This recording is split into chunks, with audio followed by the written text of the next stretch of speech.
Hello, Janice. Hello, Anthony. All right, today we're going to answer a listener question. What happens to your crypto on exchanges when you die? So this, Great. this listener specifically, I'm going to, I guess, reveal his holdings, his hodlings. He has a bit over $500,000 in Solana, ETH, Bitcoin, Shiba Inu, and Dodge or Doggy, whatever. I still don't know how to pronounce that. He holds it all on exchanges, or mostly on exchanges, Coinbase, Crypto.com, and eToro. Janice, do these words mean anything to you? Maybe one of them. Yes. These are those are some pretty big coins. Yeah. A couple of them are a little silly, those little dog coins, and these are pretty well-known exchanges. So our listener asks, what happens when I die? How will my spouse and kids get my crypto? I guess during this recent bull market, kind of noticed his net worth is going up and is making sure, hey, what happens? Right. If you don't want to lose that. Exactly. Yeah. Yeah. All right. So we'll start off by answering that inheriting from crypto exchanges, distinguished from hardware or software wallets, is pretty similar to inheriting from a bank or brokerage. So just like with a bank or brokerage, you'll submit a death certificate, your letters of administration or letters testamentary. That's the court certificate that proves that someone's been appointed to be in charge of the estate, and maybe some claim forms or some other documentation. And then they will process it, sometimes slowly. Mm-hmm. Sometimes they won't know what they're doing, and you might have to lead them by the nose. And this happens even with traditional banks and brokerage accounts where your customer service rep will say, you need X, Y, and Z forms. You spend a couple of weeks doing it, and then only to submit them and say, oh, I don't know why he told you that, but I'm the one in charge of your file now, and you need ABC forms. Yeah.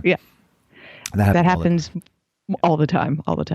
So you kind of need somebody. It would be helpful to have somebody who knows what they're doing to lead them by the nose and tell them, no, this is what you need. So just process it. Check with your supervisor. I don't want to be that guy, but sometimes you have to be.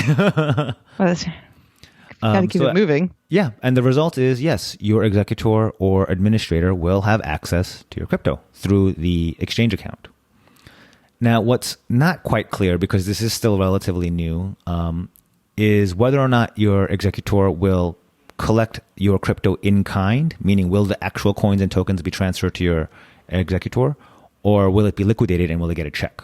I don't know the answer to that, or I guess it depends on the situation, but I suspect it would be in kind. Do you think it depends on the exchange? If they probably do everything differently like the banks do, or I suspect that. And it also, this matters because receiving coins in kind or tokens in kind, your executor needs to know what to do with that. Right. So, okay. So what's more important, or what's equally important, now that you know that inheriting from a crypto exchange is very similar to banks, you got to make sure that your heirs know that this crypto actually exists. Very important. Yeah. This only works if your heirs or executors knows where to go to submit that claim and submit that paperwork. So the reason this is important is because most exchanges or apps or whatever, they're not sending out 1099s or statements, right? So your heirs and executor don't have a whole lot of clues to work off of. They're not going to see a piece of mail from Coinbase that says, that triggers in them, I should see if Coinbase has an account for my husband or my father. So without Correct me if I'm wrong, but I think all of this, the point of all this is it's all done electronically, right? They don't send you things. You have a little bit of crypto. Do you get paper in the mail, or is it all done? I've never received anything in the mail. Exactly. So unless you told somebody, yeah. I guess possibly through your email accounts, but you have to know how to get in there. Exactly. Yeah. So how do you solve for this? Either mention it to them, but people don't remember. Coinbase, coin this, coin that. Nobody's going to remember where to look. So maybe leave a letter or a memo. Just have some way to convey that to your spouse or kids that it exists and where to look for it. Yeah. Don't bother listing it in your will. Just like with personal property or even bank accounts, that stuff changes too frequently. What you list as your crypto holdings from what year is it, 2021? By 2023, your accounts are going to be totally changed, so it's going to be obsoleted so soon. Changing your will and updating it is not That's a task. So you don't want to have to Exactly. have a letter, have a memo or letter or an email that you send out every year, something like that.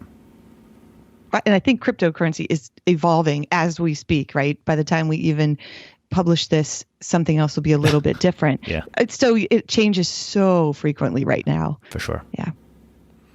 I think that covers everything. And this is very specific for our listeners' question about on exchanges. I think we've talked in the past about wallets, software and hardware a bit more, but this is really narrowly targeted to exchanges. Yeah. Yeah. And thanks for the question. I mean, we definitely like questions like this. So if you have any, please leave them in the comments. Very good. I'm still tinkering with the idea of writing that crypto or Bitcoin book for estate planning, but as you just mentioned, it just changes so fast. I'm very, very leery of writing something that will be obsolete by the time I finish it. Right.